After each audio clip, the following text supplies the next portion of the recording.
Welcome to Birch Tree Training Dating After Trauma Masterclass, presented by Nadine Newkirk. I acknowledge the Gadigal people of the Eora Nations, the traditional custodians for the land upon which we work, and pay our respects to Indigenous elders past, present, and emerging. Sovereignty has never been ceded. Always was, always will be, Aboriginal land.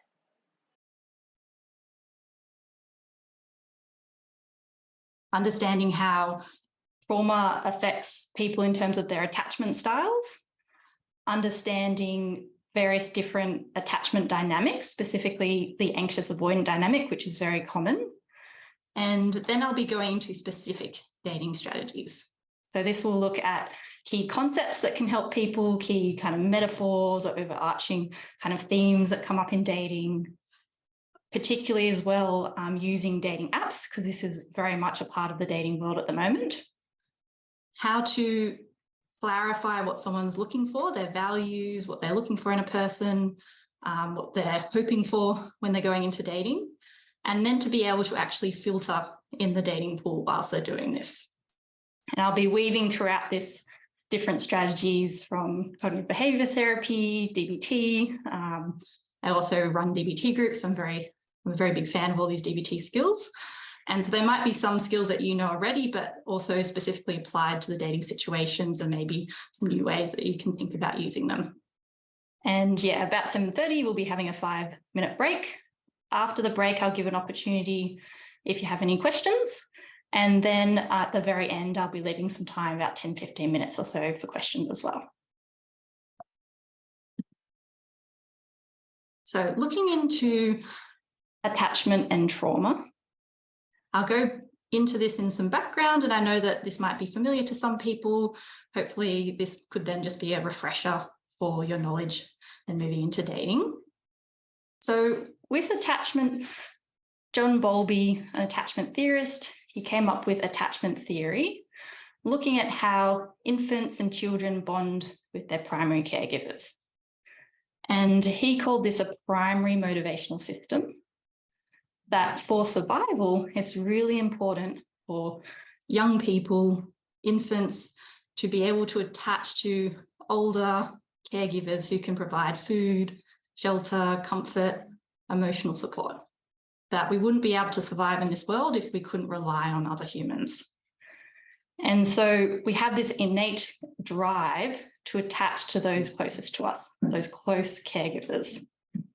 And this can then create lifelong templates of how we attach to people later in life, including romantic relationships. And if there's trauma experience in that child-parent bond, this can then create attachment wounds. And when we talk about trauma, this could be various different types. So this could be physical traumas, emotional, chronic invalidation. It could be neglect or sexual trauma. And it can be more kind of clear traumas, and sometimes it can feel a bit more invisible or unknown to people. And if there's this disruption in that bond between the infant and the parent, it can be really hard and confusing to know how to relate to people. Because on one hand, someone might want to attach to their parent, and on the other hand, they could be a source of danger or not be safe. And so that can create a conflict, an internal conflict of knowing when to go to someone for support or when to withdraw. And the nervous system adapts to these situations. Attachment trauma can be defined as overwhelming loneliness and emotional distress, and an inability to form secure attachment, where people have this foundation of mistrust.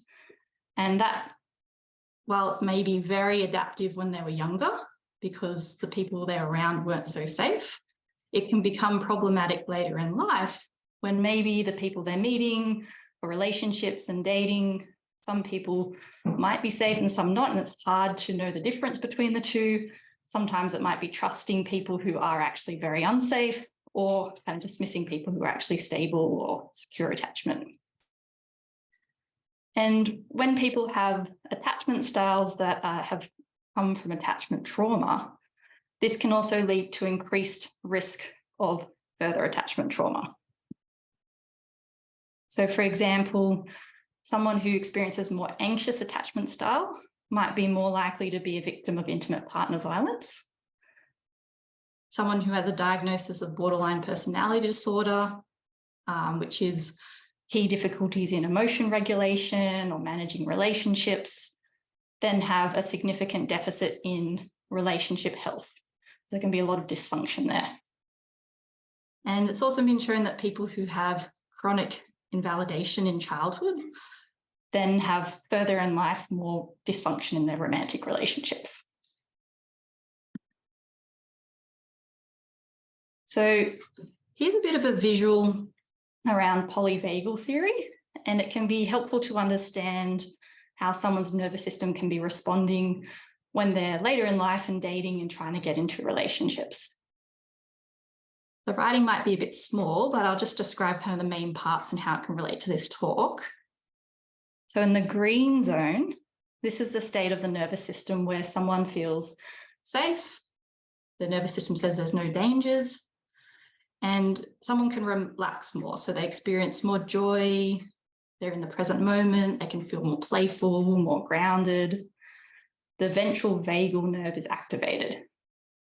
And physiologically in this state, this is where more oxytocin is released. Oxytocin helps us feel safe and connected and bond with other humans whilst we're in a state of immobility. So we're not in survival states of fight, flight, or freeze, but we can be in that kind of relaxed, playful state and feel safe and connected with someone else. However, if someone's experienced a lot of trauma growing up in life, and particularly in relationships where it can be activated at any moment, nervous systems very naturally go into survival states, and people can find themselves fluctuating between fight, flight, or freeze. And when they're in that fight-flight state, the sympathetic nervous system, more adrenaline, more cortisol is being released into the system. And this changes physiological functions, appetite, sleep, but also changes thought patterns. And if we're having more threat-based thoughts, worst case scenario, maybe more black and white thinking, all or nothing, this can make it really hard going into the dating scene, where people that you're going on dates with, romantic relationships, they can be triggering reminders of trauma from the past.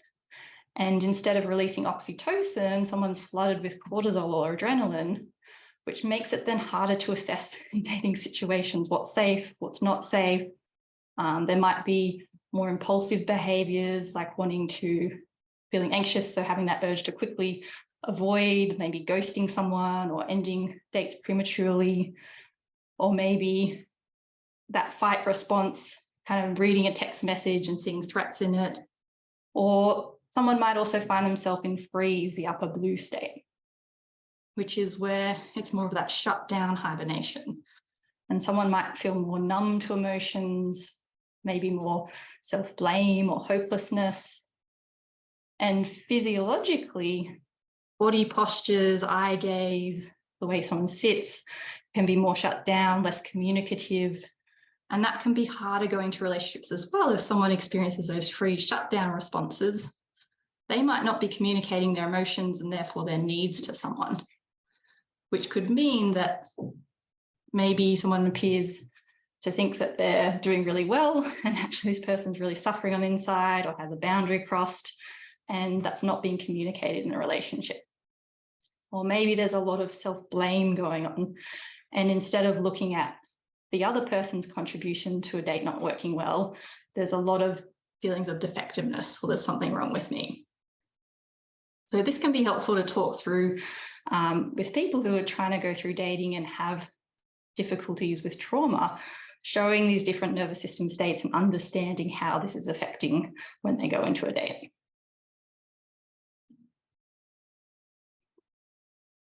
So when looking at having resilience, healing from trauma, relational health is really key.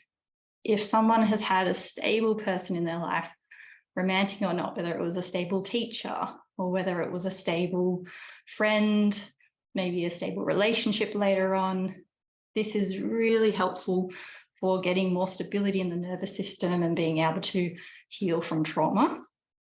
For example, people who've had that stable relational health in their life have then later had a reduction in PTSD symptoms. There could be a reduction in trauma-related beliefs or guilt cognitions. So this is really important. And when we think about getting into romantic relationships, this is one of the most vital pieces for relational health, because romantic relationships trigger most closely those relationships with primary caregivers. However, often there's little knowledge for people going out into the dating scene of what to do. There's more kind of general hearsay or what their friends have told them. And it's really kind of sometimes just fumbling in the dark with no lights on. So what are some of the key areas of difficulty that people experience? This could be dating anxiety. Often people might not even term it anxiety or realize that it's happening.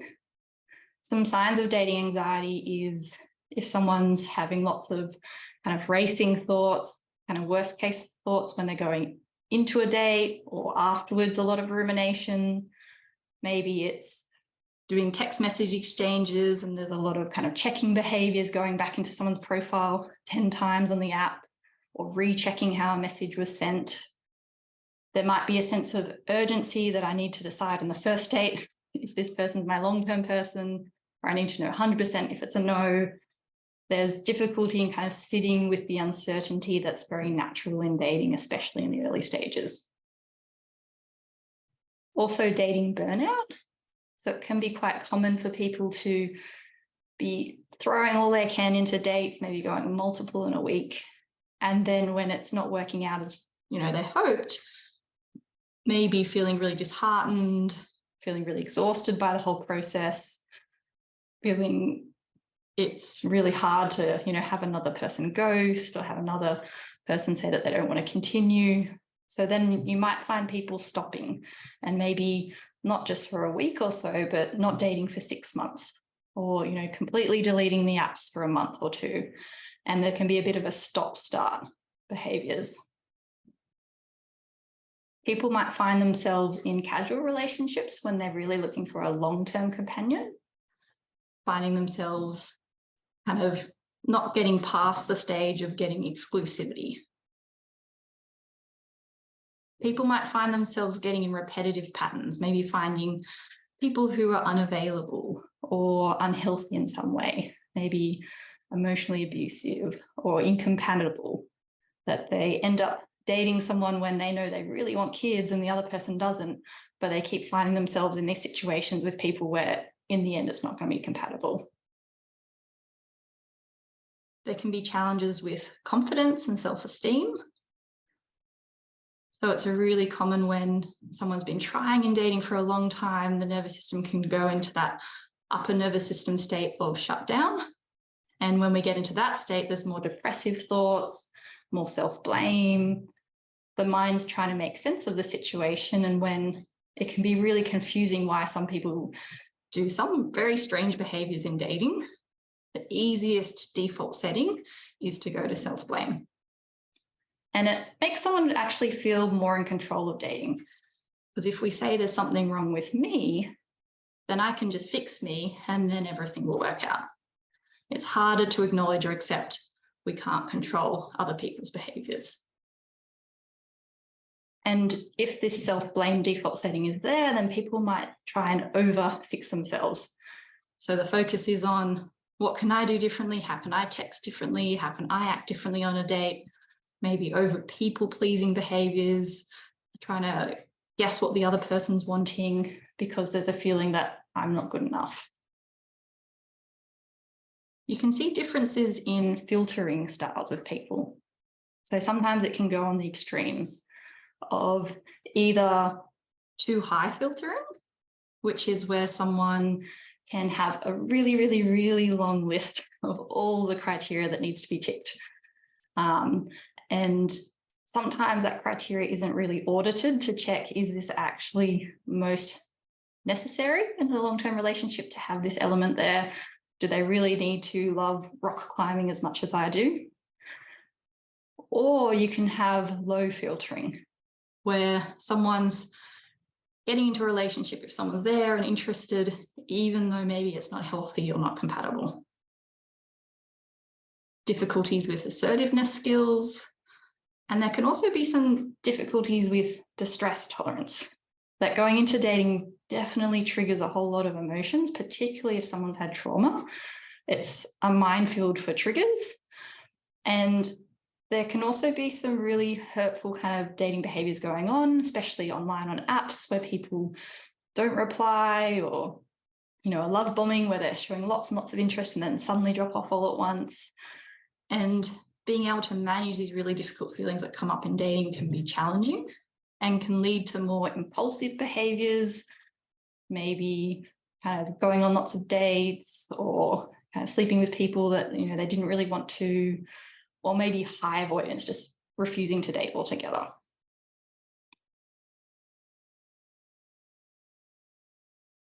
So one way to conceptualize challenges people have in dating is to look at the dialectics. So when someone's non-dialectically thinking in dating, it means that they're taking one extreme side and not being able to look at the bigger picture and see things in a more flexible way. The mind's going more to that black and white. So on one side of a dialectic, a common thing I've seen is that theme of there's something wrong with me. So it might be thoughts of, if someone truly gets to know me, they won't like me. I'm unlovable. Something's fundamentally wrong with me. Or maybe there's something wrong with my emotions. I'm too anxious. I'm too needy. Or I just generally scare people away. And there's this over responsibility in dating that it's all my fault, which is really challenging because we know when we get into dating that's 50% we can have in our control, but the other 50% is the other person's. Or the mind can swing to the other dialectic of there's something wrong with the external world. So everyone is boring, that all or nothing thinking, or dating's too tiring. The world's changed now with apps and all the good people are taken.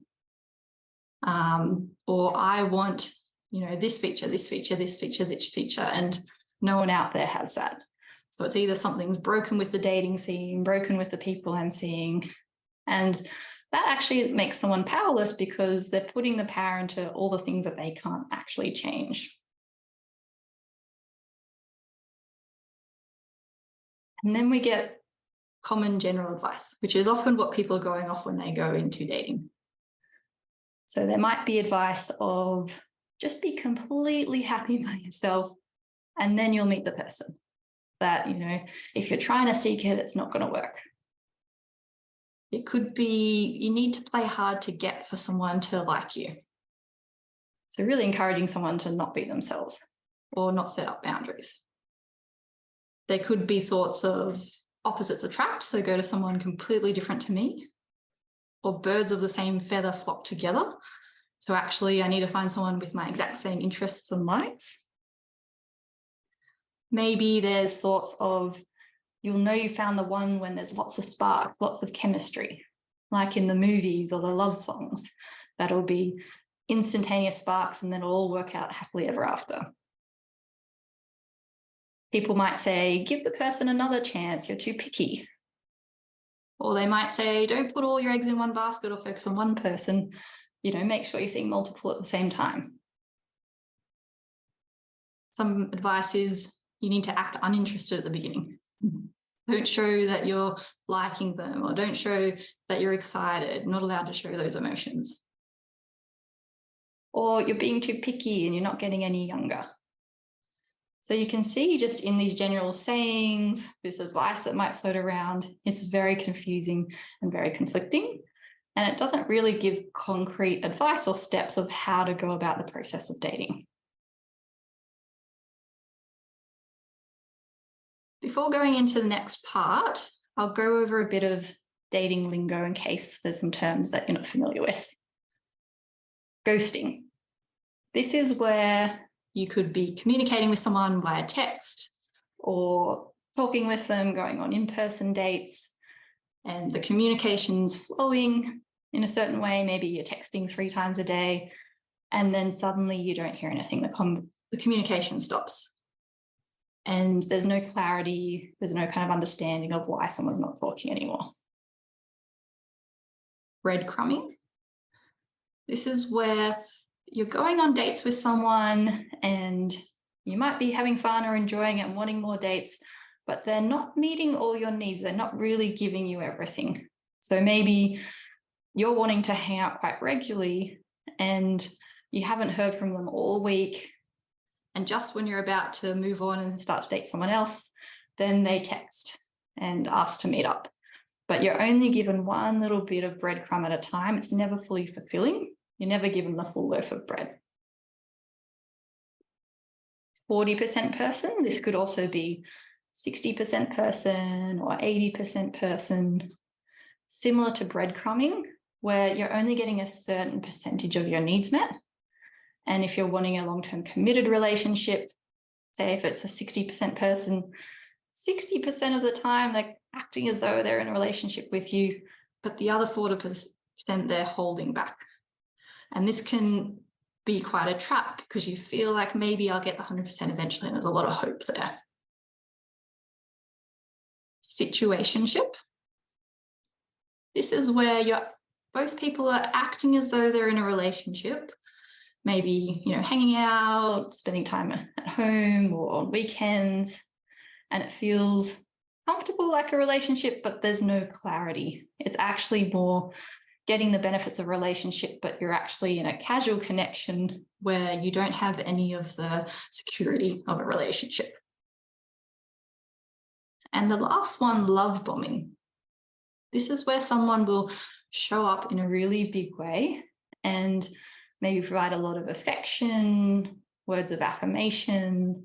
It could be kind of gifts or spending lots of time with someone and saying a lot of kind of committed words like, I can't wait for you to meet my friends or doing this future trip. And it really feels like you're on the same page and you're both really in love in that moment, but you're getting this whole bomb of love and then suddenly it's withdrawn. Kind of like the ghosting scenario.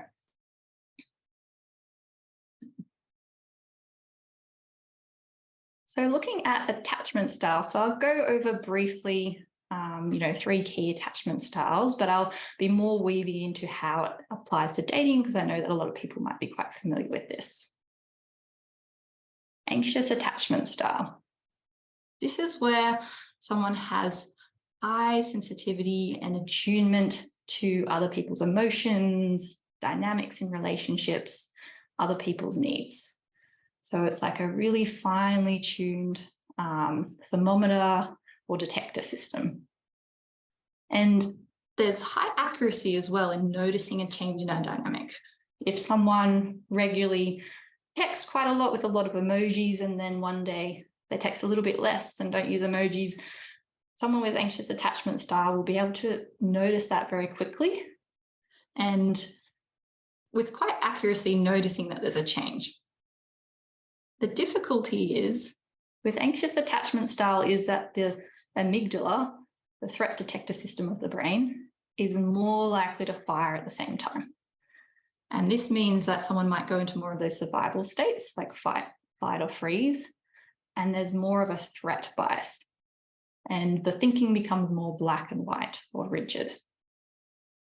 So when that happens, there can be more of a likelihood to over-personalize a scenario. So for example, maybe someone that they're dating early stages comes home and tonight they're acting a bit more quiet or withdrawn, kind of giving shorter answers to questions. And someone who relates to anxious attachment style might notice that straight away, which is, a good sign to notice if someone's interacting differently. However, the firing of the amygdala might mean that they jump to conclusions or kind of mind read what the other person's thinking or why it's happening. So it might be over-personalizing, thinking they're quiet because I've done something wrong, or because they want to break up with me, or because they're really angry at me. Those worst case scenarios come up. And when the amygdala is firing, it also makes it harder to speak up and clarify situations or to express needs in that moment. It can be harder to think, okay, well, I'm, really needing some conversation. That's a need at the moment. Check in with someone. Yeah, I've noticed you're quiet. What's going on? Do you want to have a chat about, what happened in my day? It can be hard to do that. There's more fear. With anxious attachment style as well, the nervous system feels most safe or comfortable when there's closeness with someone else.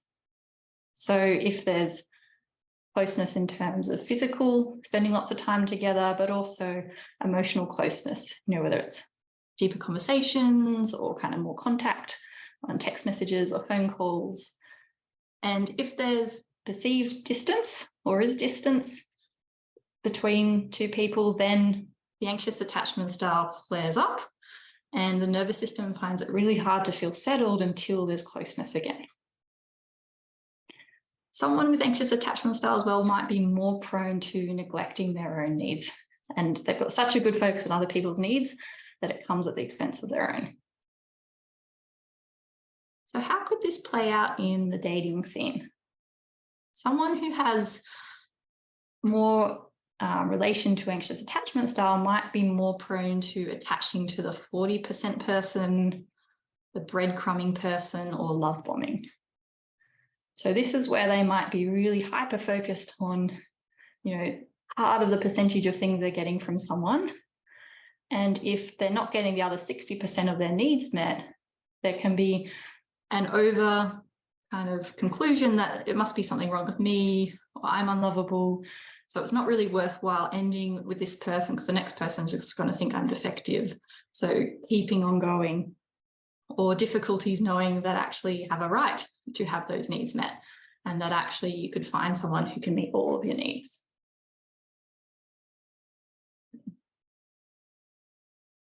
Then we look at avoidant attachment style, which is similar to anxious, but the nervous system responds in more of the opposite way. So this is where someone feels really comfortable and safe when they've got a sense of independence from others, which is a superpower in that to have a healthy relationship, it's vital to be able to have your own work, friends, hobbies, to be able to have that sense of self. However, if someone's really actually wanting a connection, to be dating someone, to get into a relationship, when there's perceived or too much closeness, then the nervous system flares up and someone feels really stressed. It might be they're really enjoying dating someone for the first couple of dates. There's maybe one date a week, and then it starts to progress more, and maybe someone starts to text more and say they want to hang out twice a week, and suddenly the nervous system gets really flared up and stressed. And with avoidant attachment style, a way to feel more calm is to create more distance. So that could be not texting back for 6 hours, or it could be maybe sometimes ghosting someone and suddenly, being confused. Why was I so interested in this person? Now I'm suddenly not. Someone with avoidant attachment style might be more prone to creating situationships or love bombing. And this can very well not be intentional. They, might feel really excited at first meeting someone because there isn't that sense of responsibility or commitment yet. So the nervous system feels calm. But as soon as there's too much perceived closeness, the nervous system flares up, and then maybe that makes it harder to perceive whether they actually like someone because they've got too many stress hormones. And then they might end up kind of love bombing where they've said all these things that they like someone and then suddenly they're feeling differently. Or they're finding it hard to actually commit because that makes them feel more stressed. So then they end up more in those situationships. Secure attachment. So we can think about this as the balance between feeling calm and safe when there's closeness and also with independence. So there's that ability to have both at the same time. It can be easier for someone with secure attachment to assert themselves. And that's also a physiological thing, that the amygdala isn't firing as much, which means that someone might be assuming the best. If they bring up a difficulty with someone, they assume that they'll listen, that they'll be able to talk it through. or they're more able to see the situation in a bigger context. If a dating situation isn't working out, instead of just going to self-blame, they might actually look at, okay, maybe this just isn't a compatible relationship and it's no one's fault.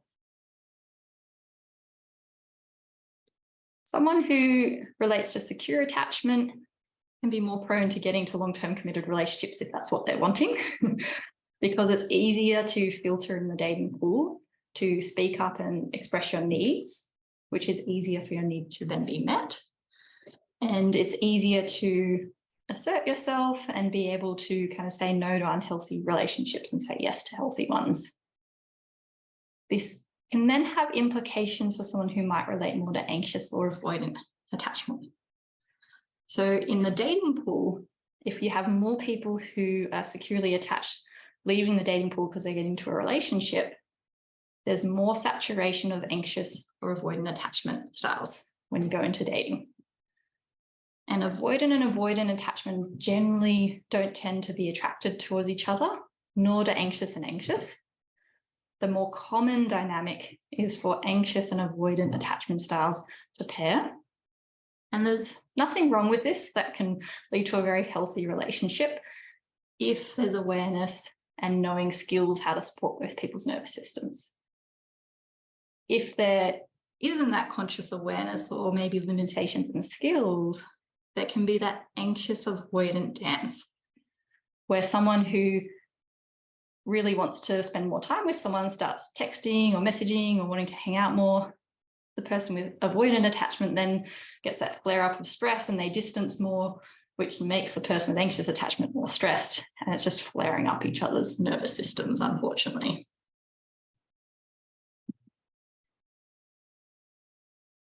So I'm going to show a video on a chick. If you've ever seen chicks imprinting, this is where when a little baby chicken hatches or a duckling, if there isn't a mother duck or hen around, that, or there's a human, that the first kind of living being that chick sees, it'll attach to as their primary caregiver. So it has that innate primary motivational drive to attach to them. So I'll show you this video and then I'll explain afterwards how I can see this can relate to attachment styles in dating.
Okay, I'm just getting my screen back.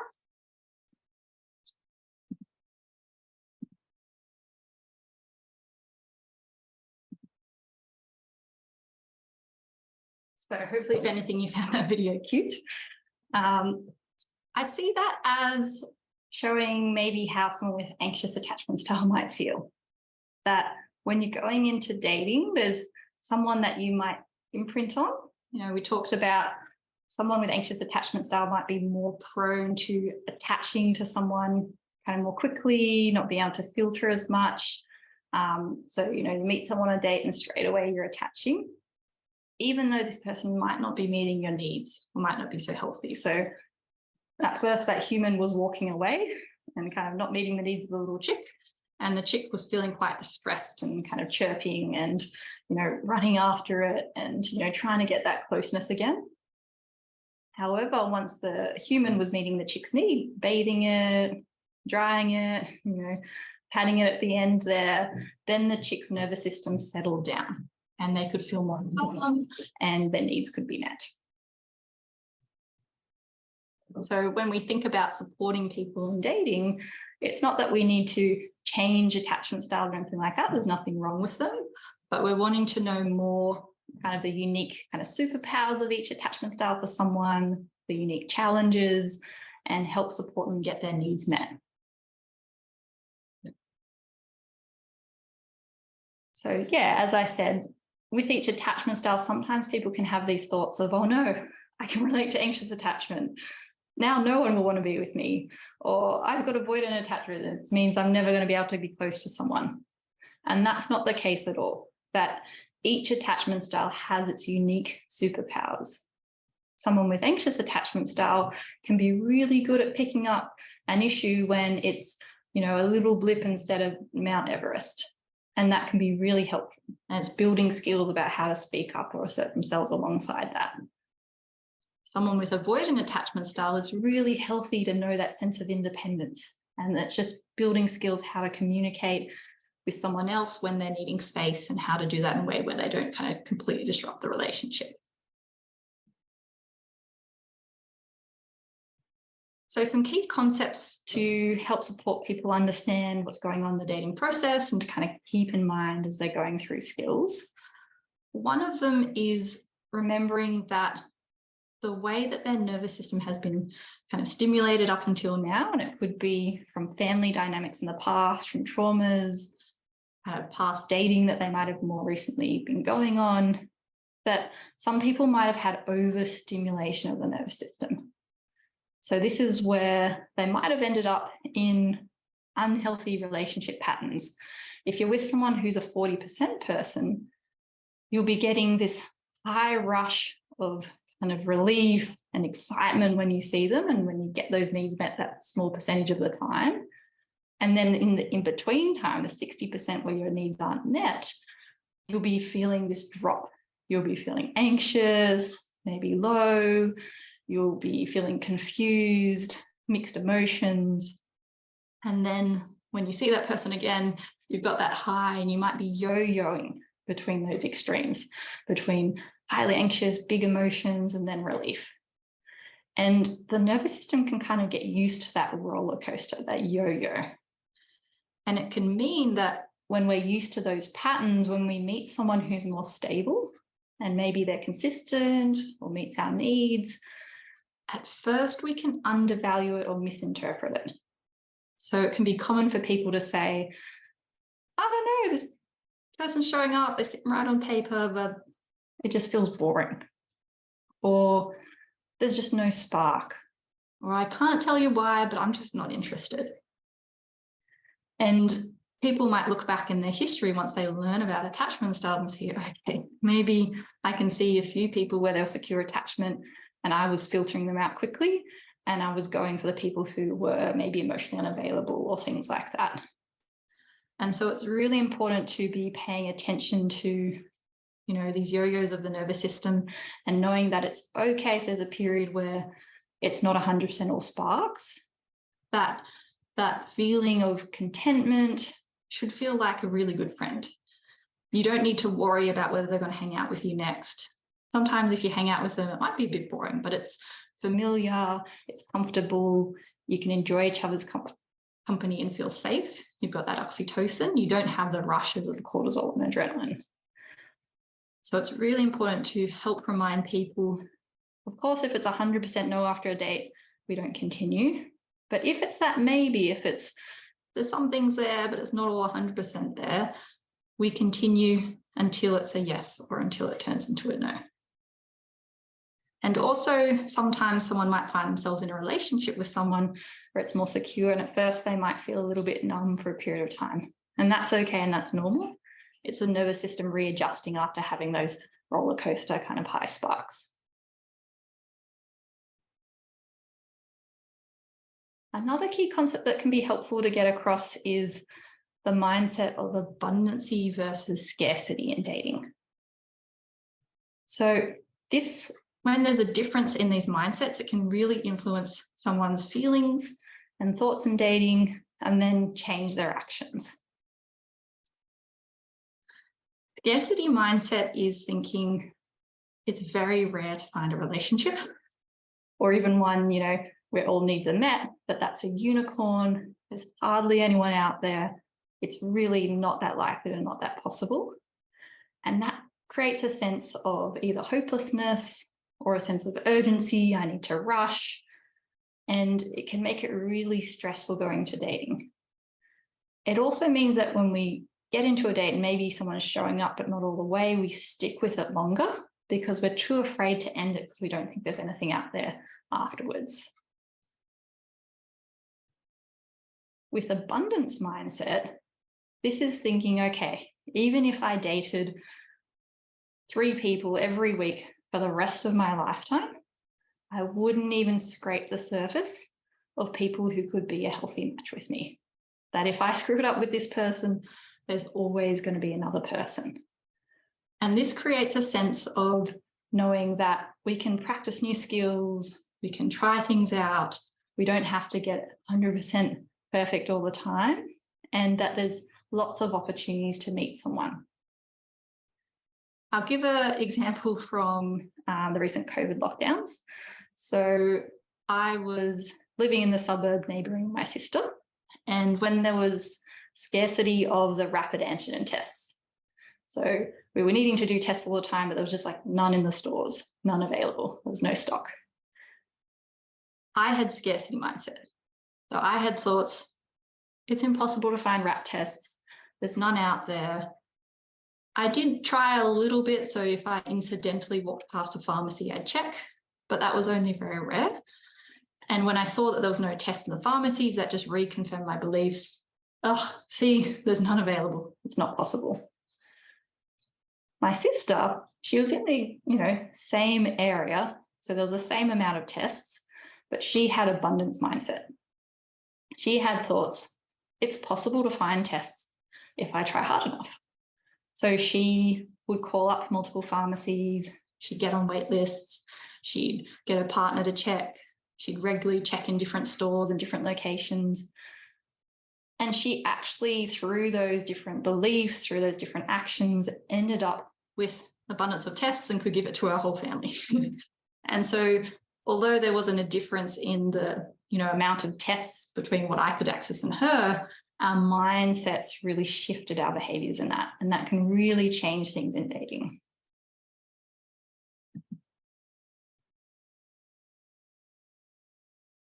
So, processes in dating.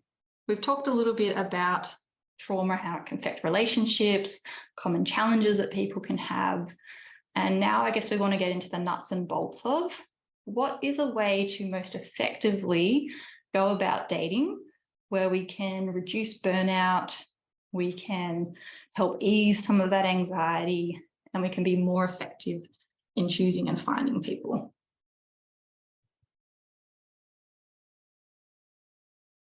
So there'll be kind of 3 core stages. The first stage is looking at, 1, knowing when someone's ready to start dating and to start using these skills. So we want to make sure that there's kind of core self-care there in terms of the stages of trauma recovery. If someone's, finding it really hard in getting safety and stability, whether it's physical, emotional safety, we need to make sure that they're maybe getting other therapy strategies first and, getting emergency housing or addressing suicidal behaviors, or maybe addressing like alcohol issues or things that are derailing their life.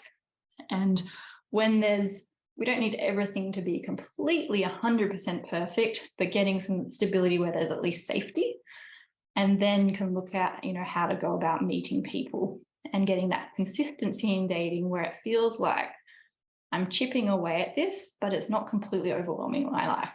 It can kind of more seamlessly fit into my daily schedule. So the first stage is like actually getting to meet people. The second stage is once we've met them, what do we do with them? And having a system where we can filter to be picky enough that you don't end up in situations which are not healthy, or where they're situationships or things like that, but also not being too picky where we're not letting anyone through the net. And again, how to keep persistence in that filtering stage. And the last stage is moving and transitioning, if someone's looking for a long-term relationship, of transitioning from becoming casual into knowing when it's helpful to actually ask someone for commitment, for exclusivity, and to shift the stage of the relationship. And then that's where ongoing relationship skills are helpful.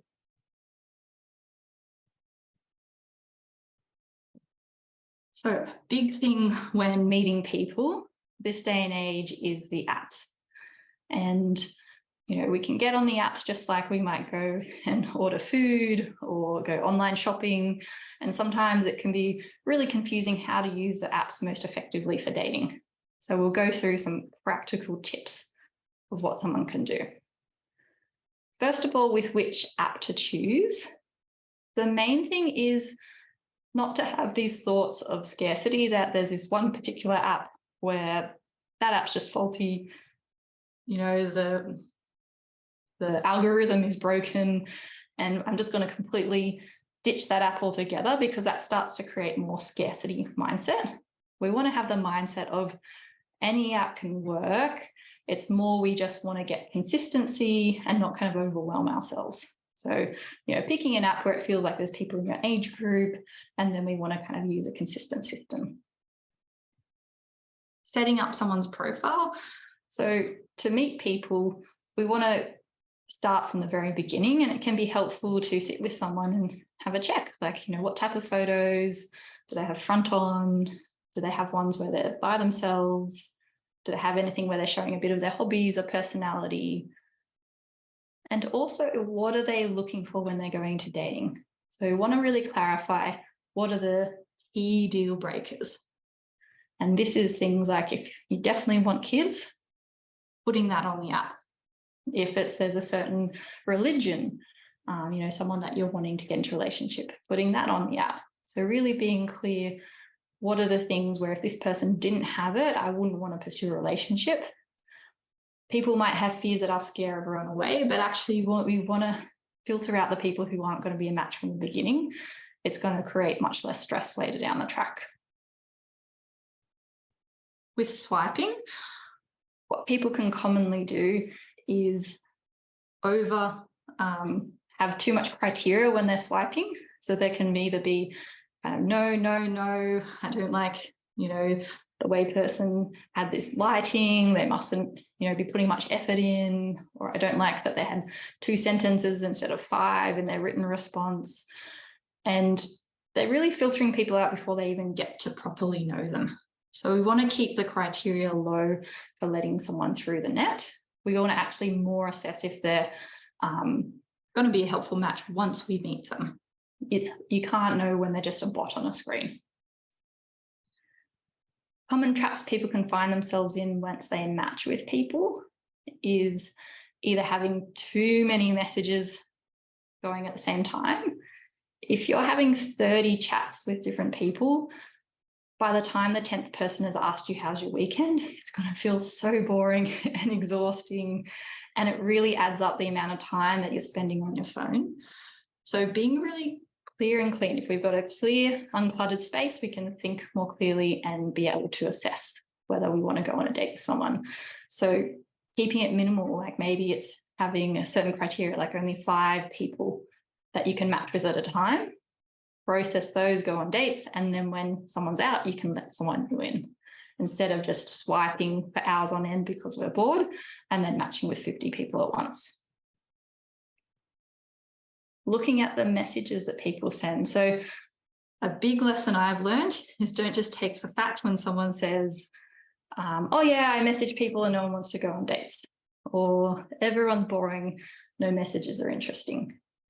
You actually want to go in and do a little bit of an audit and look at what specifically are people writing and how they're communicating. So we really want to look at getting a high investment message, so where someone's putting in a lot of effort. That is, not being afraid to write a paragraph, putting lots of different talking points in there, asking a question that's open-ended, but also answering their question. So instead of just saying, hey, how's your weekend?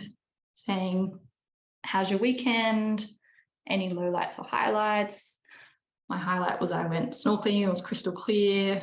My lowlight was that my toaster broke. And then the other person has more opportunities to pick up conversations, and you can catch more people who are likely to give high investment messages back. Another trap is that people might find that they keep messaging and waiting for someone else to ask them on a date, or thinking that if I talk long enough, then I'll be able to assess if this is a healthy match or not. Really, the message platform, we just want to use it to get to a date. It's not a place to be assessing. So encouraging people to do short amount of messaging, only, several exchanges, 5 to 10 exchanges, and then asking someone on a date and being brave enough to ask those questions and getting used to it. If we're not asking people on dates, we're less likely to get them.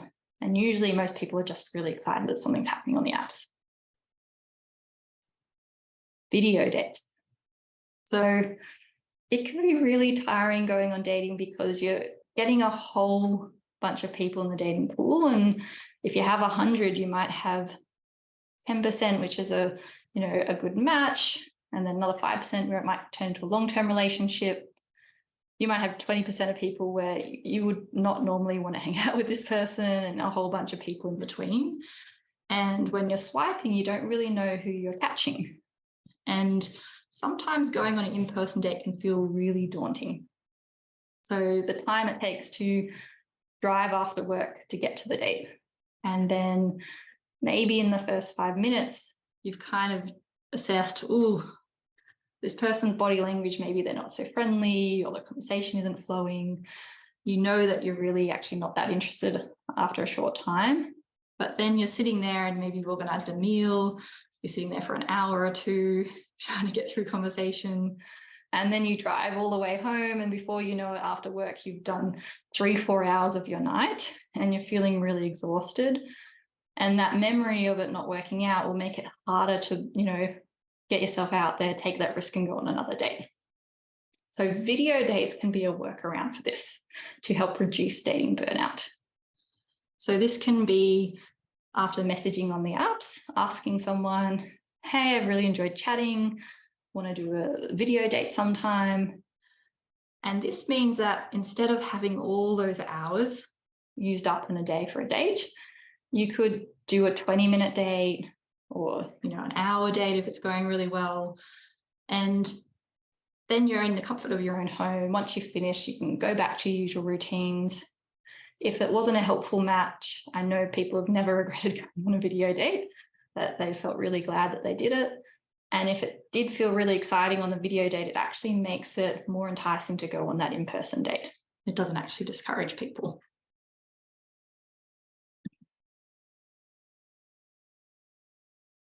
All right, so this is a slide looking at how to apply some of the therapy strategies, DBT, CBT, to going into this dating process of meeting people and then filtering.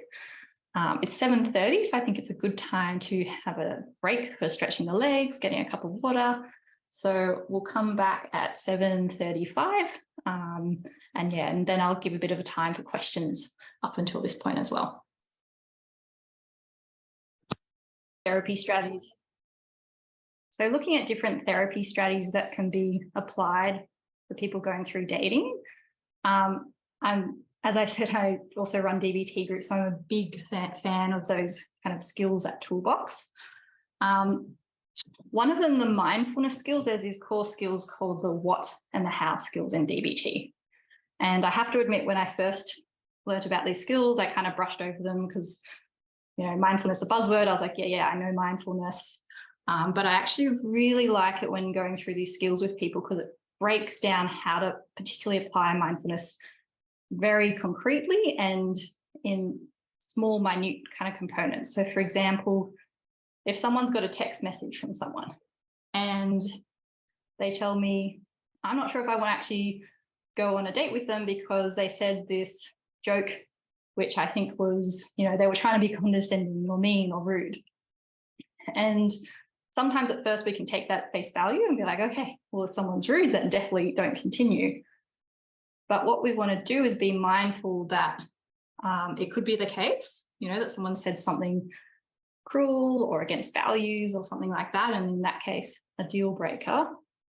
However, there's a lot of room for, I guess, jumping to conclusions or ambiguity as well in text. We can't know tone. And sometimes when you look specifically, okay, what did I observe? What did they actually write? And describe, you know, what those are. Notice what thoughts or feelings am I bringing to the situation? Am I adding my own kind of interpretations or filling the blanks? You know, did someone say a sentence, but I'm picturing it said in a really sarcastic tone, which changes the whole feeling of it. Looking at non-judgment. So maybe I might kind of be judging myself.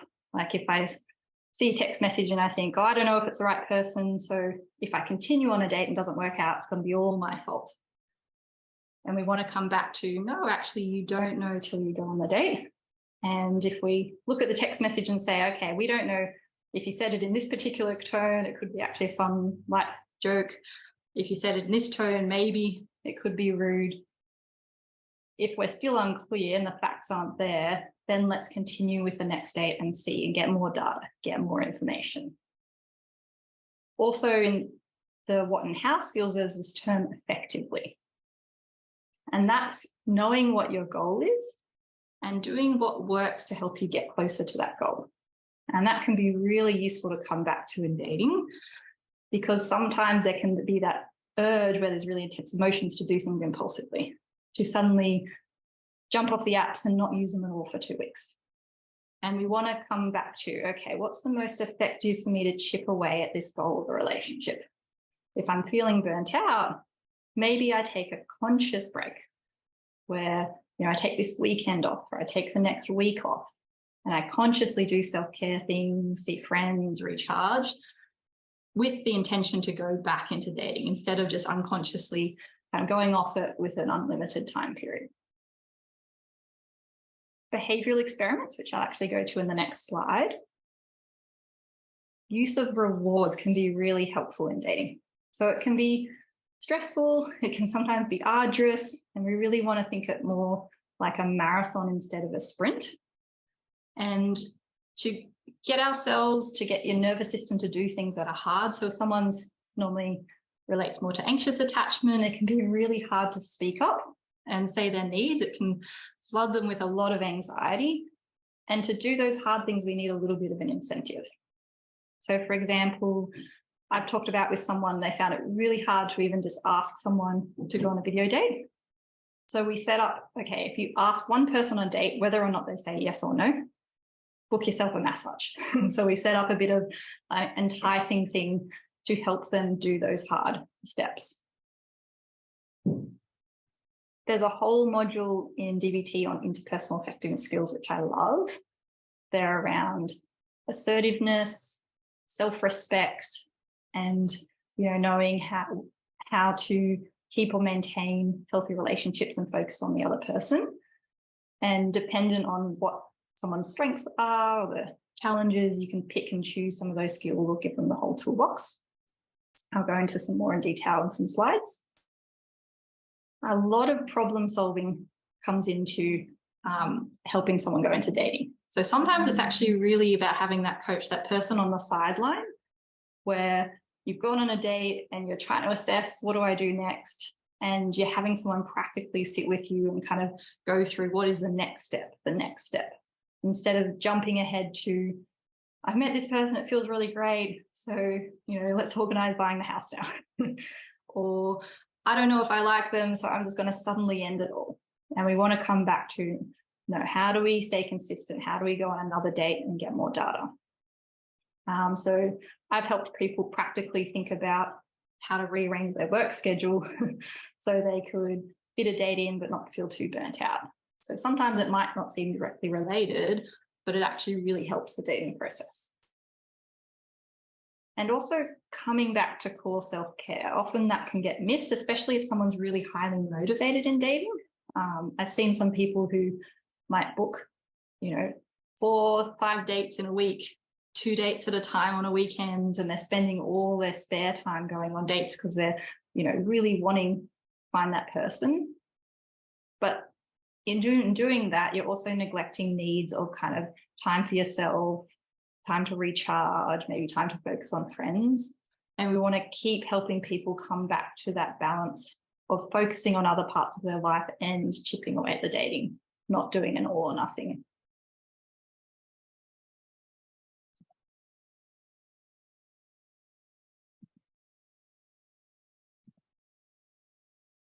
So behavioural experiments from CBT, this is a way to tackle some of these unconscious beliefs that might be influencing someone's actions in dating or stopping them from doing certain actions.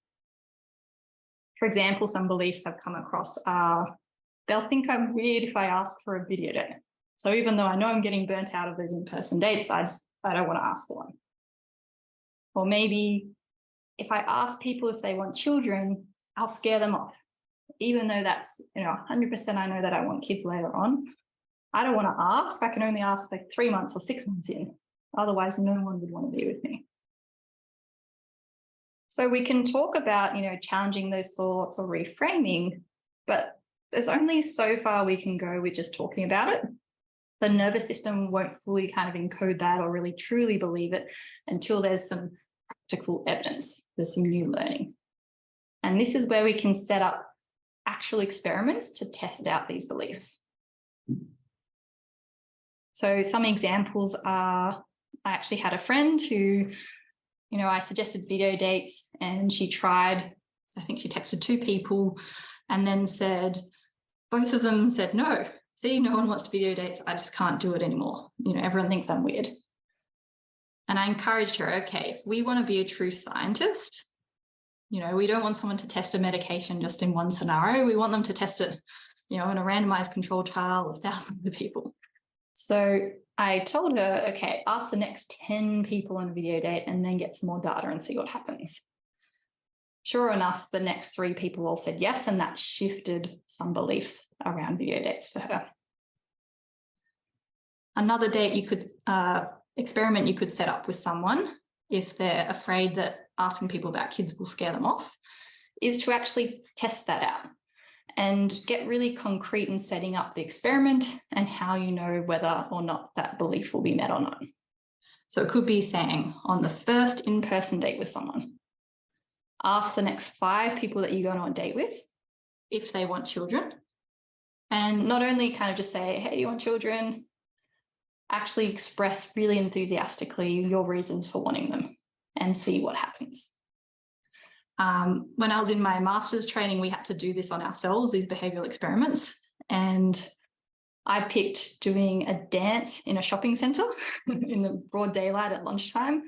And my belief was everyone's going to stare and point and it's going to be so embarrassing. I won't be able to dance properly. I was so nervous writing down. I wrote down my beliefs and out of 100, how much I believed that this would come true.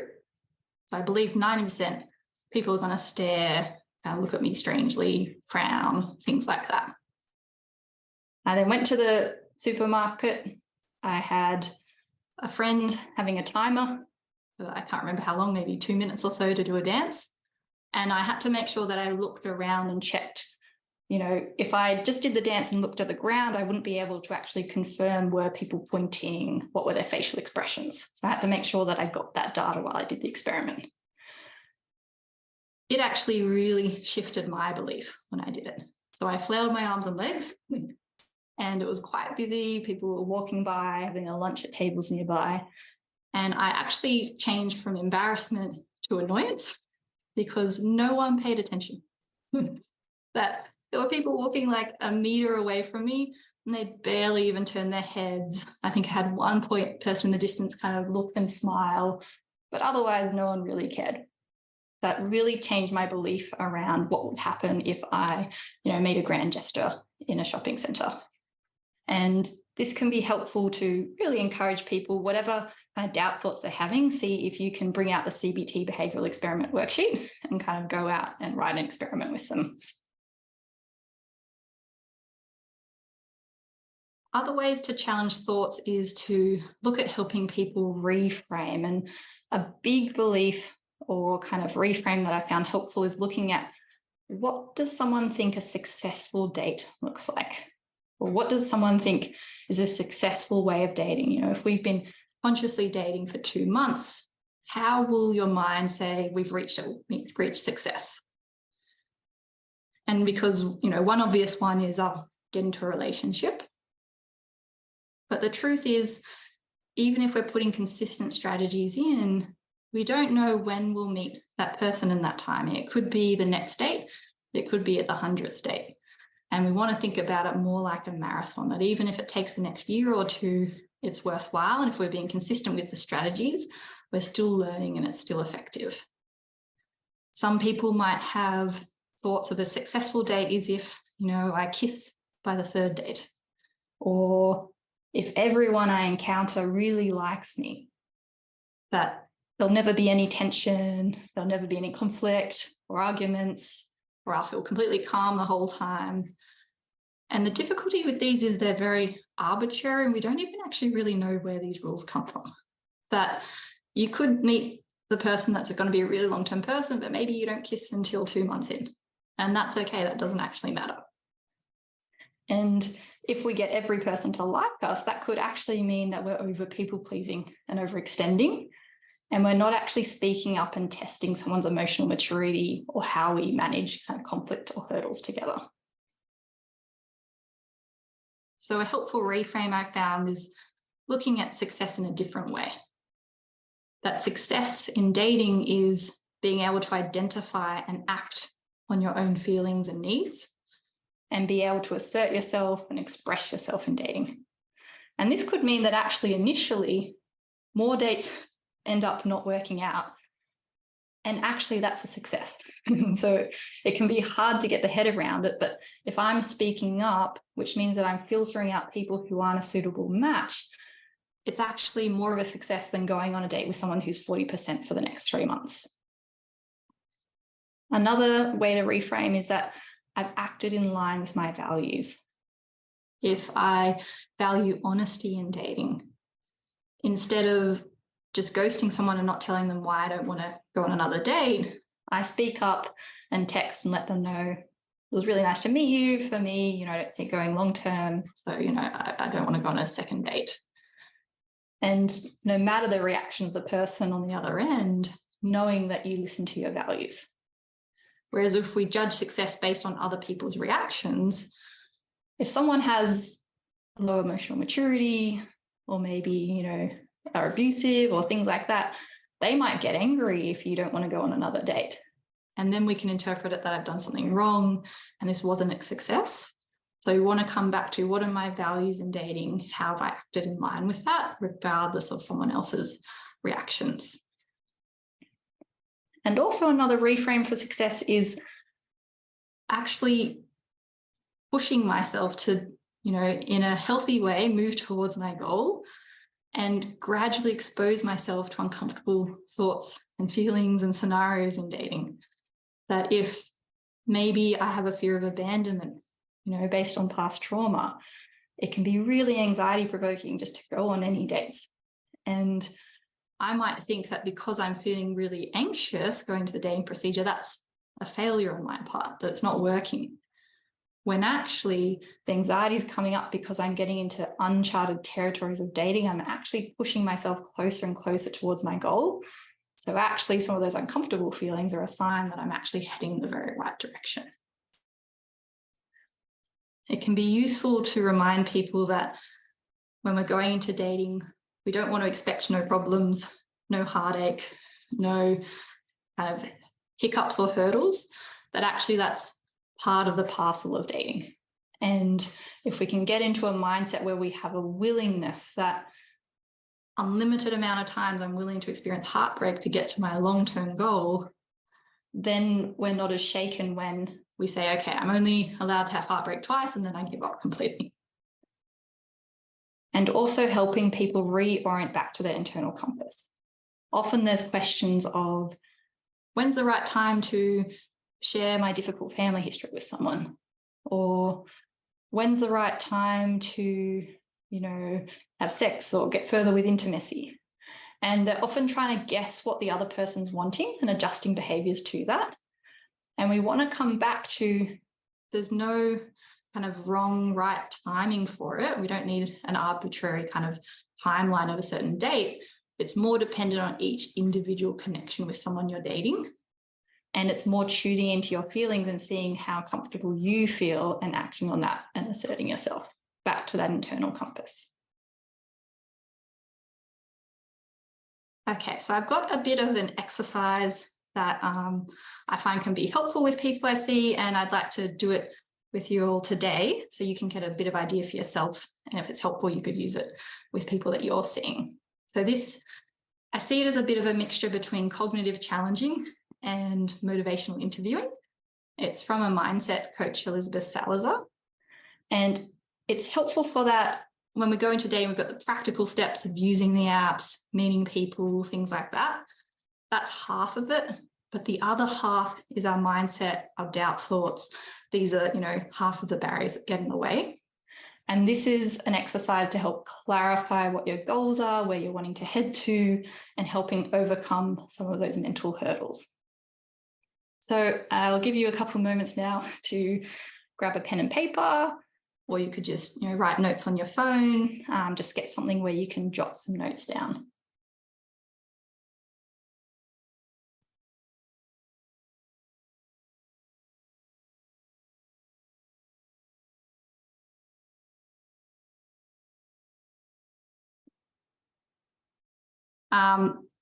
When I'm doing this with people, of course, I'm doing it in relation to dating. But for now, for tonight, what you could choose is anything that you're working towards. So you might be thinking, I'm wanting to get, more into exercise or build up this hobby. And you can focus on that as you're doing this mindset exercise. So the first step, I want you to write down a big and a small goal related to what you're trying to focus on tonight. And write it as a possibility statement.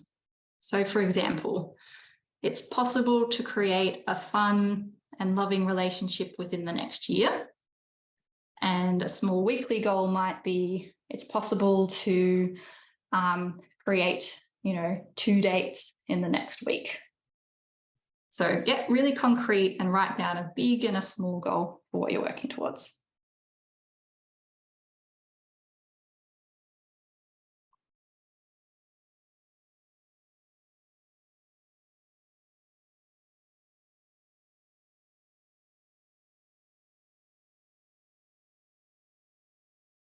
Now write down the top 3 emotions you expect to feel if you reach this goal.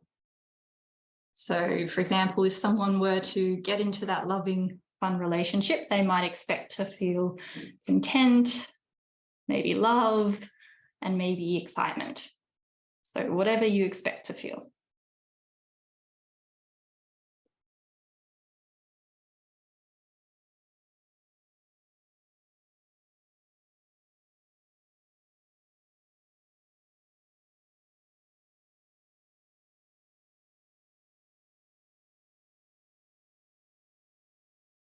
And now we're trying to cultivate a bit of awareness that our thoughts can change and shift our emotions in the very present moment.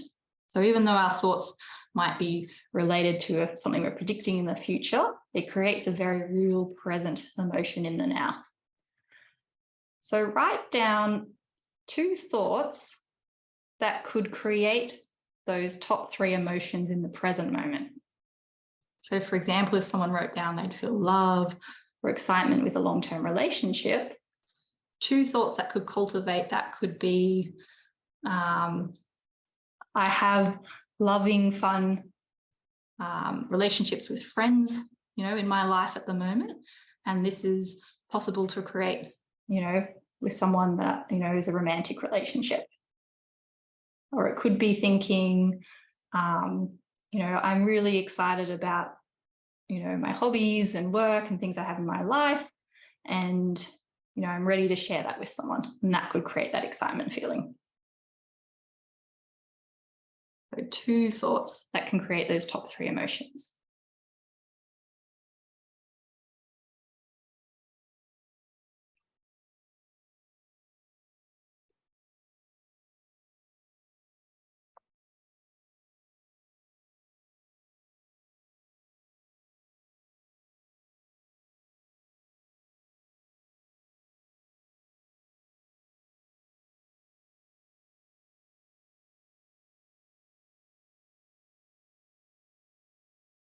Okay. The next one, sometimes the point above this people find a little bit more challenging, and this one usually comes very easy. So this is where you get to entertain your doubt thoughts. When you think about getting towards your goals that you wrote down, write down the 2 doubt thoughts that come to mind, 2 objections. And that could be, someone could say, well, no relationships worked up until now, so why would I find someone? Or it could be, thoughts about my age that, I'm this age, so, it's impossible to find someone at the moment. You'll probably have 50 or 1,000 doubt thoughts, but for now, just pick the top 2.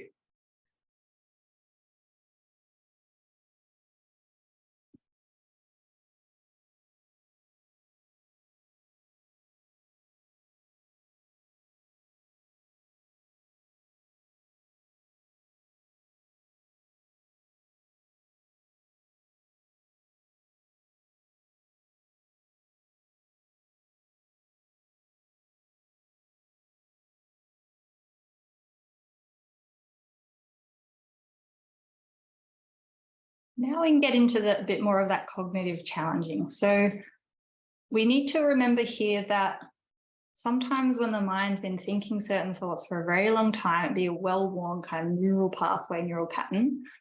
It's easy to start to believe a thought when it's kind of like propaganda played over and over again, even if it doesn't mean it's fact. Even if we know we can't predict the future, we don't know what will happen, the mind says this is guaranteed. And so when we want to challenge these doubt thoughts, we don't want to try and just only go from negative to positive. Like I should just think, it's going to be completely easy to find someone, no barriers, because that's not the truth either. But we're trying to help someone's thoughts get more flexible, see things in a bigger context, loosen up from that black and white thinking and see a little bit more of the grey area. And we know when after trauma, the nervous system's in that fight, flight or freeze state, we more naturally go into that non-dialectical black and white thinking.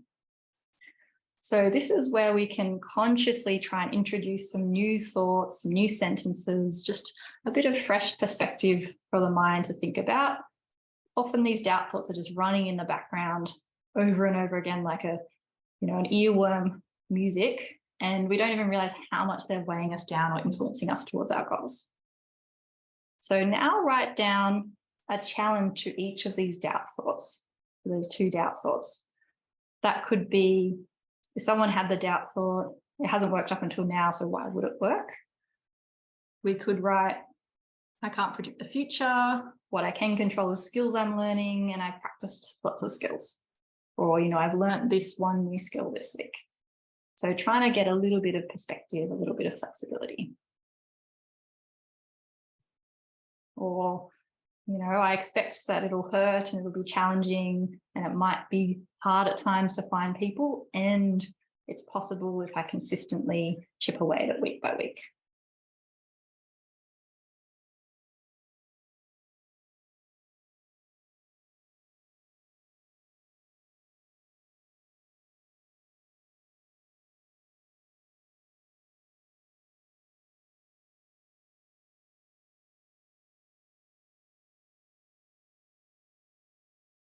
Now we get a bit more into the motivational interviewing side of things, the tapping into someone's values and intrinsic motivation.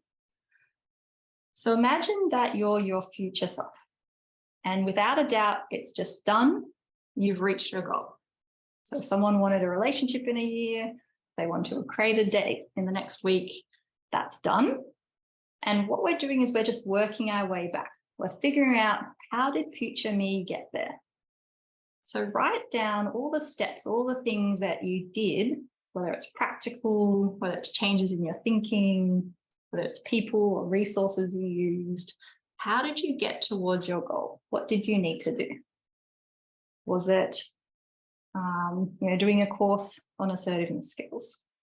Was it that you focused on getting self-care and hobbies, so then you felt less burnt out when you went on dating? Imagine all the little micro and macro things that helped get you there.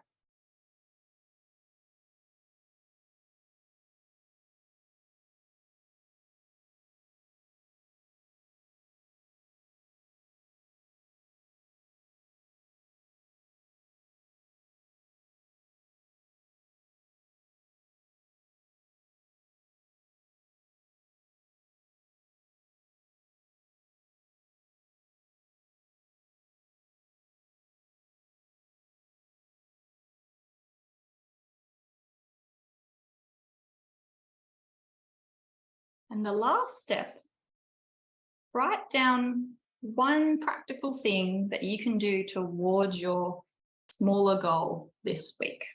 So what is one practical step you can take? Concrete, something that you know when you've ticked it off, you'll know that you've reached it. And when working with someone, I'd use the SMART goals, whether it's specific, measurable, achievable, realistic, and time-bound.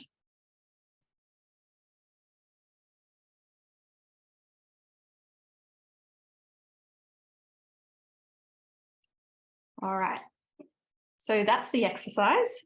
And this is something that I'd actually get people to do daily. And at first, when you do it, it might feel a little bit more arduous, but when you get used to it, I've seen amazing results when people consistently do it.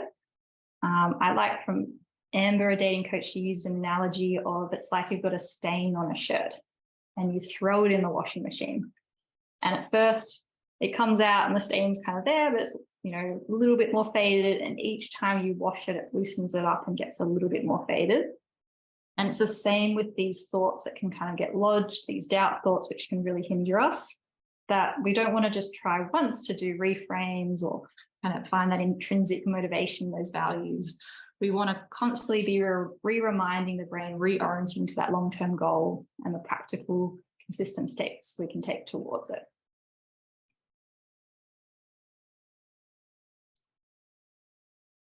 So, looking at stage 2 of filtering, how to be picky but not too picky. Imagine that you're out trying to fish. And if you say, I want this beautiful rainbow scaled fish with lots of sparkles and 10 fins, but you're looking into water that, in this picture, it's really dark, it's murky, you can't see through the water. And if you've just got one fishing rod and you're trying to erratically not get some fish to catch on because you're trying to filter them out because you're like, I can vaguely see and I don't know if it's that one, so I don't want to risk it. And then we're erratically trying to get some fish to hook on. We're probably not going to, 1, catch many fish, and 2, if we're only catching kind of, erratically that one at a time, we're giving ourselves a false sense of kind of control in who can kind of come into our orbit. And what we're wanting to do in dating is not filter really quickly. Like when we're going on the apps, we don't want to think, oh, this person has no photos of nature, so they must hate nature, therefore we're not compatible, and therefore I'm going to say no and swipe no. We don't want to kind of jump into all these stories and fill in the blanks that our mind says. What we want to do is actually cast a really wide net, catch a whole bunch of people, get people on first dates, get to see them in person or a video date. And then once we've got more data, once we've caught the fish, we can more clearly see, okay, these are the details, these are the scales, get my book out, compare it to what type of fishes I want, and then we can assess.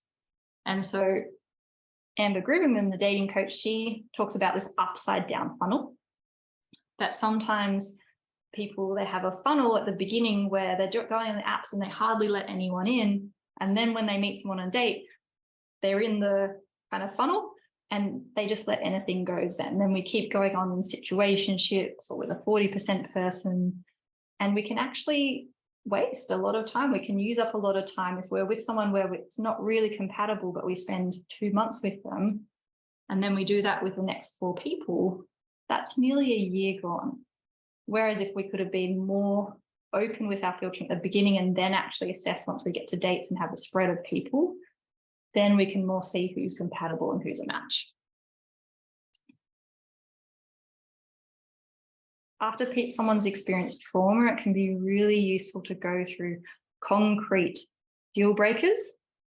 So looking at one, what is equality in a relationship, and the dualist wheel, which is used for domestic violence situations, I find can be really helpful. They've got this one wheel which looks at what does equality in a relationship look like. So showing someone respect looks like valuing opinions, not being judgmental, being emotionally affirming, and really going through each dot point with someone and really clarifying what that equality looks like, because it could be skewed if someone hasn't had those healthy relationships in the past. They don't have a template to go off. And then also going through the wheel of what does violence look like? What does power and control look like? Because these are the things which are the red flags, the deal breakers that we don't want to put up with. And in this wheel, it can be helpful to look at not only things like physical abuse or threats, but what does emotional abuse look like? You know, if you're made to feel guilty all the time, or if you're made to think that you're crazy or bad about yourself. Sometimes people might not notice that these are actually signs of abuse. Looking at what are the signs if someone's minimizing, denying, or blaming you. That could be shifting responsibility for their behavior or saying that you caused it. So it can be confronting, but really important to get clear on this, because sometimes people might think that they're searching for healthy, unhealthy relationships, but the templates that they have might be based on templates that weren't actually helpful, you know, in the long run, that they helped keep them safe back in their family dynamics when they didn't have choice to leave a relationship. But now when they actually can choose who they're dating, we need to make sure we've got these deal breakers in place.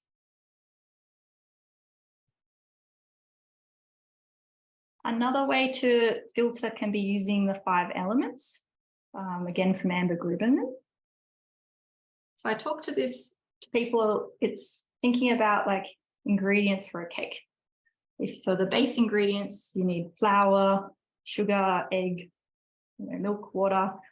And if any of those elements are missing, the cake's gonna flop.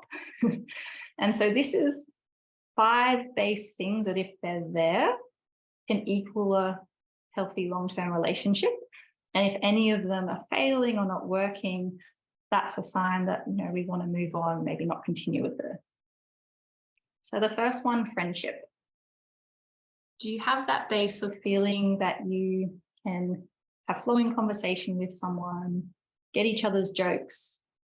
Friendship is that base for a healthy long-term relationship. Attraction. Knowing that it's okay. There's some people that we're not attracted to as much, and that's normal and human. And also there'll be some people we're more attracted to. But we don't want to get caught up in having to have, say, if 10 is my highest attraction level, it doesn't need to be, an 8, 9, 10.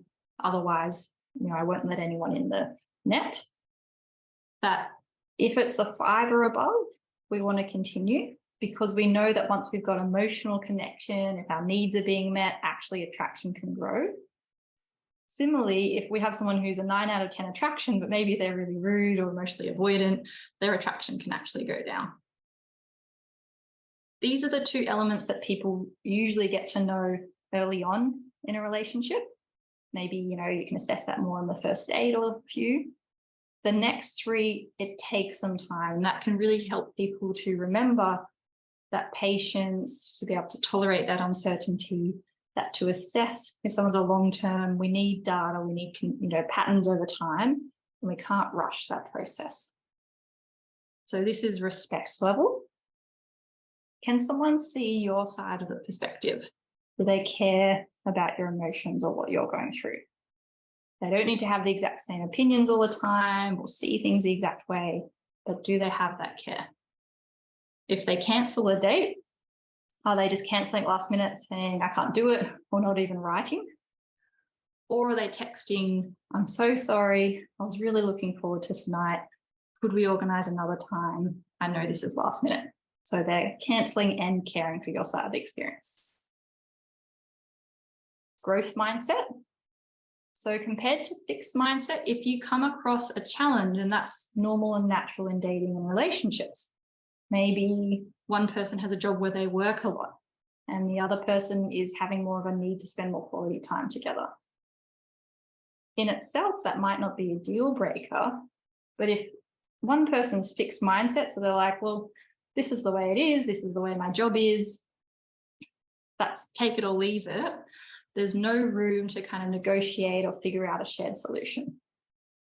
Whereas someone has a growth mindset with challenges, they can show up and you feel like you're on the same team and working together, that you can kind of problem solve, test out solutions, see how it goes, and you're both caring about trying to get both people's needs met, not just one person's.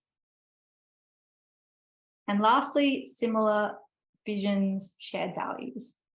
And it's really good, again, to get someone to write a list of their values and what they're looking for, because then you can also go through and look at, okay, if it's something really big and core like kids, or, you know, I need to live in this country because, you know, my family's here, I want to take care of my mum or something like that, then those are really clear deal breakers.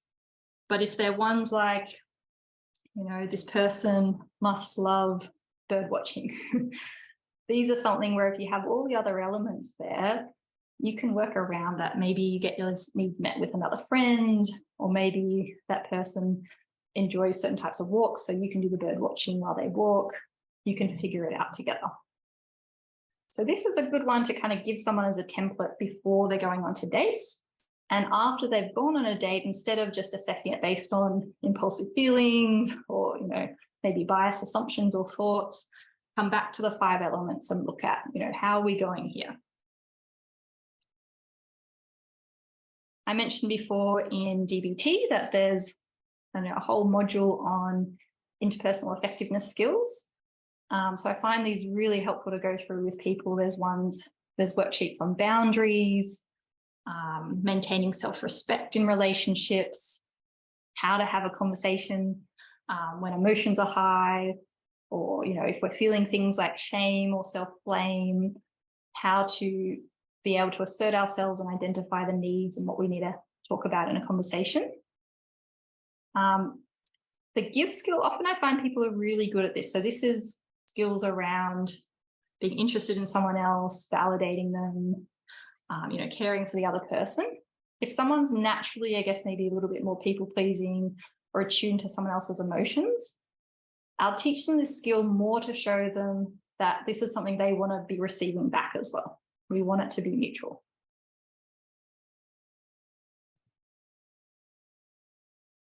When filtering, I really encourage, if someone comes in and they have a barrier, we don't want to just stop there. We want to zoom in, get detailed, zoom in again. This photo here that I've got on the slides is, you know, a big set of windows. And if you zoomed into one window pane, you can see things a little bit clearer. You could see through the glass and maybe get more of an idea of the situation. So an example is, I've had people, you know, we've said, okay, the last time you were on a date with this person, they organised the last 2 dates, and, you know, we're wanting to get them to put their 50% in and organise the next date. And maybe they said, yeah, I asked them on a date, but, you know, they haven't got back to me. They're really vague. They're not interested. Again, come back to, okay, what did you text? Did you actually suggest a time and a day and an activity? Or did you more vaguely say, oh, yeah, like we could hang out sometime, and weren't actually being specific? If someone says, there's just no chemistry, be really specific. What do you mean by no chemistry? Was the attraction not there? Or maybe was humour not there? Really get clear on that and go back to those 5 elements. a quote here from Matthew Hussey, who's a life dating coach. Don't invest in a person based on how much they invest in you. No, don't invest in a person based on how much you like them. Invest in a person based on how much they invest in you. So this is knowing that someone might seem like they're meeting, all the 5 elements, that there's no deal breakers there. But if they're not actually showing up and giving those kind of nurturing or skills to you and your connection, maybe they're doing it with friends or other people you see. If it's not actually directed at you, then it's not worth anything to us. So we want to actually make sure that there's that reciprocal relationship, whatever we're doing in dating. And then the final last stage is stage 3, which is clarifying exclusivity. So when we talk about exclusivity, sometimes this can feel really scary for people, that they know they want a long-term relationship, but they're scared of, making someone get freaked out or kind of end the relationship abruptly. And we want to remind people that becoming exclusive doesn't mean that it's a guaranteed a relationship will work out. It's just providing a safe container to help the relationship grow. Because if we don't clarify, hey, I'm really enjoying hanging out with you, I'd like you to just date me and me to just date you, if you're wanting a monogamous relationship. If we don't clearly clarify what we're wanting with that person, then we leave it open to kind of fizzle out, turn into a situationship, and over time that actually erodes the health of the relationship. So even though it's scary, when someone starts to feel, okay, someone's meeting all the 5 elements, there's no red flags, I'm actually enjoying this, that's the time to ask for exclusivity. And it can be different in any relationship. It could be 3 dates in with one person, or it could be 3 months with another. There's no set time. It's just very unique to that specific connection. And we don't want to ask for exclusivity if we're trying to get the person to show up. So if they're a 40% person and we're like, okay, I like this part of what they're doing in the relationship, so I'm going to ask if they'll be just exclusive because then maybe they'll show up. They're not showing that they can actually have the material to be a healthy relationship, and we don't want to ask someone then to get more committed because that's not going to change their behaviors. And if that's the only reason that they change, then that wasn't very healthy in the long run, that we actually want them to be able to show up and show us that consistency and respect and care throughout. So if there's an issue, maybe there's kind of 90% there, but 10% not, we want to encourage people to speak up about those issues, see if there's growth mindset, see if people can work it out together, and then ask for exclusivity. So a quote from Esther Perel, it takes 2 people to create a pattern, but only 1 to change it. So coming back to, we can't always control what other people do in dating, but we can keep coming back to these skills within our circle of control. So I've got some references there. And I've also got some resources. I've got podcasts by Amber and Matthew, who are dating coaches. Also Esther Perel, who's a psychotherapist, does live relationship counseling, and she kind of talks about the strategies she uses in those relationships. I've also got a podcast myself, and I apply a lot of DBT skills to dating. And I've got my website there, nadineNewkirk.com, which has some more resources like blogs and a free guide and things like that. Got a list of books, which we can send out after this as well. And now we've got time for questions.